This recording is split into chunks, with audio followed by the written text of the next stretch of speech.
Down, down, down. Bam, bam, bam, biggity bow. Behold! The man who pulled sword from stone! I'm not getting drawn into this mess. There's an army of you. There's only one of me. I'll talk. I'm happy to talk. But there is no way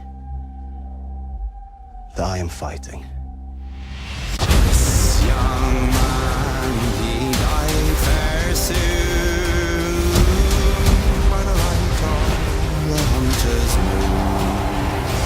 Not by bow, yet by blade.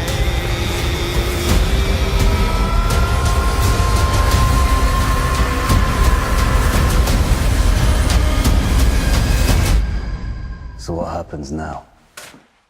You know what happens now. You're quickly becoming a legend. King Arthur, Legend of the Sword. So King Arthur, Legend of the Sword is directed by Guy Ritchie and is written by Guy Ritchie and Joby Harold. It stars Charlie Hunnam and Jude Law and a few other people. And guys, I saw the trailer for this movie, and you can't be deceived by trailers, but the trailer was awesome. Seriously, you can't trust trailers. Best trailer I have ever seen. One of the worst movies I've ever seen. So guys, I'm really excited to talk about this movie. Let's get started, of course, with the characters. So Charlie Hunnam plays King Arthur, and he's a serviceable character. He does the King Arthur thing fine. It's not great. There's not much depth to him, but I did like him as a character, and I stood behind what he was trying to do. And that is, he is trying to avenge his father's death, and he's of royal blood. And so his uncle is the one that actually killed him. Hamlet. This is Hamlet.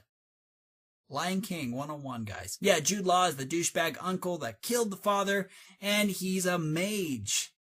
We got mages. King Arthur wields this awesome sword. You may have heard of it.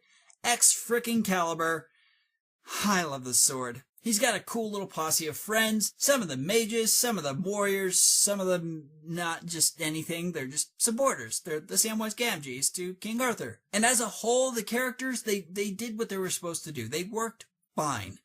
Is that a bad thing? No, not necessarily, okay? That's all I really can ask for from a movie, is that I can have characters that I can work with, that I feel comfortable with. And I felt very comfortable with the characters in this movie. The acting is above par. It's not amazing, but it is above par. There are times where the characters, they're feeling, and I was just saying to myself, oh, show me that you're feeling this. And they did. They did a great job. I was like, yeah, okay, cool, well done. Stuff in my teeth.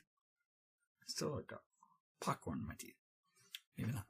The other one that I was like, meh, and that is the wizard with the witch lady, gal, mage. And although she's really cool when she's doing like the magic stuff, like her eyes go all black and she looks like she's having like a seizure or something. She was awesome when she was doing that. Other than that, she was kind of bland and boring and kind of annoying as a character, and also in the performance. It was the dialogue in the movie. Sometimes the dialogue is just fine.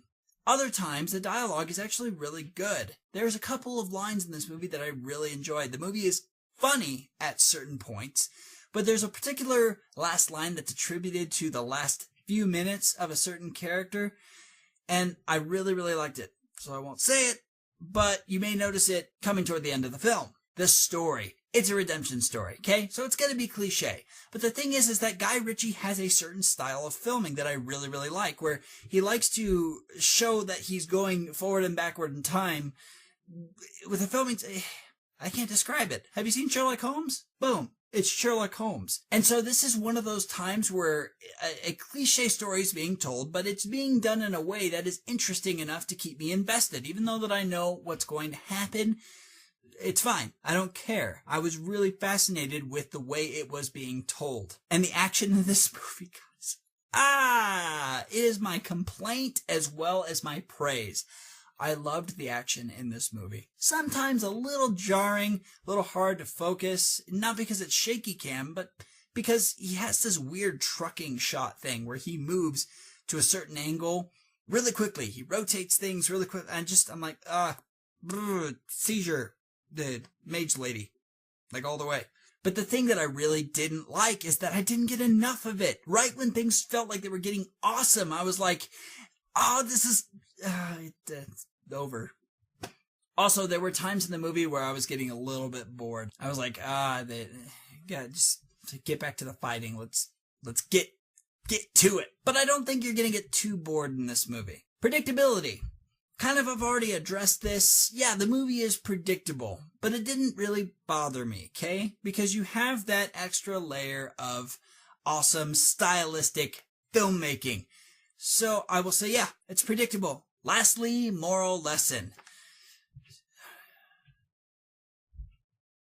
There really isn't any. That's the thing that I really don't like about redemption stories, is that it seems that people have completely forgotten that redemption stories are supposed to inspire the viewer. And I didn't feel inspired by this. It wasn't terribly lackluster in the moral department. I could tell that they were trying to communicate a message, but I didn't feel it. And that's a disappointment to me.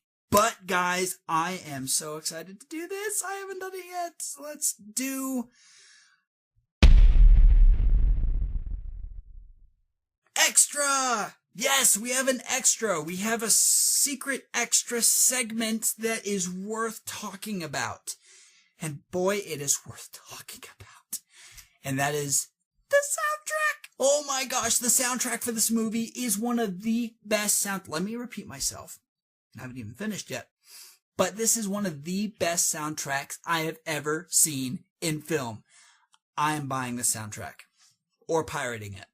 Either one. I guess, yeah, dang it, now I have to buy it. I'm a good person. I'll buy it.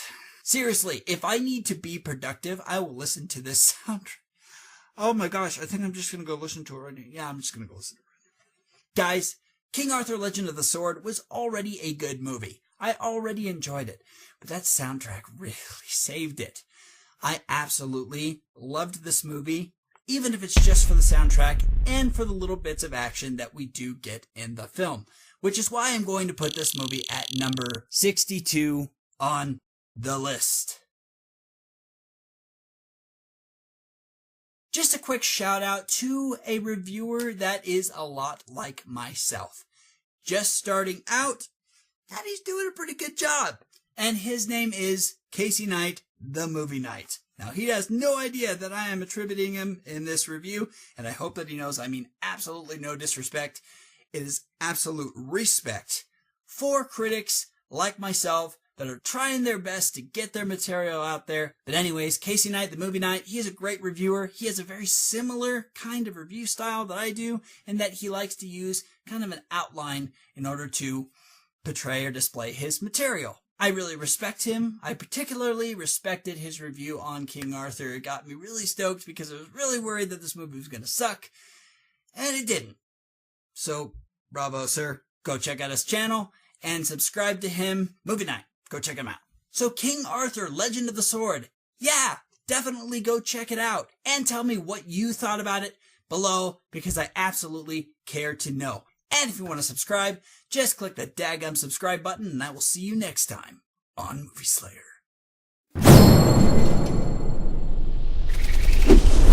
Boom, boom, boom, boom, boom, boom, boom, boom, boom, boom, boom, boom, boom, boom, boom, boom, boom, boom, boom.